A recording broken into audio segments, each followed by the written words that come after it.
Today's scone count was 2.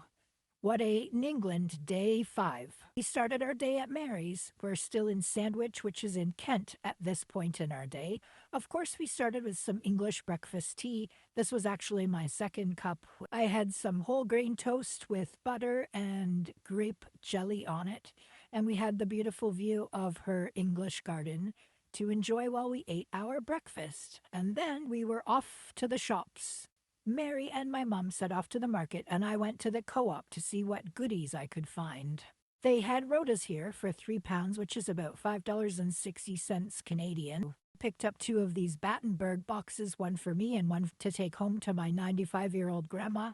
I found their tea section, which was mostly filled with a few different brands of black tea, like an English breakfast tea, but I was actually on the lookout for the biscuit brew by the Yorkshire Tea Company, and I was able to find it hidden behind these cards. So that was a score. I bought 2 of them. I hope I like it. After paying for my goodies, we headed back to Mary's to make a proper cuppa. The box told us that this tea would bring us all the happiness of tea and biscuits without the biscuits. Why wouldn't we want biscuits? This tea was malty, and it did taste like tea and biscuits. Next, we were off to the Goodnestone Park Gardens. And there we went to the Old Dairy Cafe, a place that Mary loves. They do serve afternoon tea here, but unfortunately we didn't book far enough in advance, so we just ordered from the menu. I ordered a cream tea. A cream tea is a pot of tea with scones, cream, and jam. I swapped out the sultana raisin scones for a plain scone and a cheese scone, and am I ever sure glad that I did.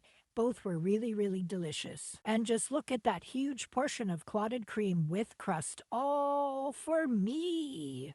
The cheese scone I ate with butter, and it wasn't as cheesy as I would have thought a cheese scone would be, but it was still very, very tasty.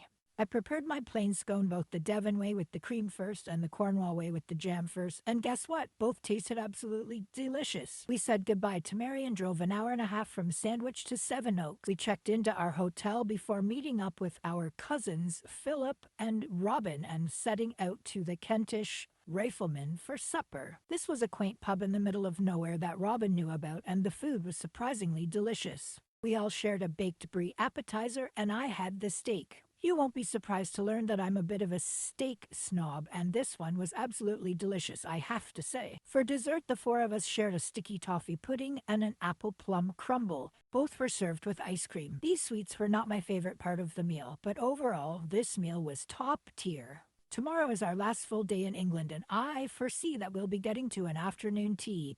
Night-night, tea friends.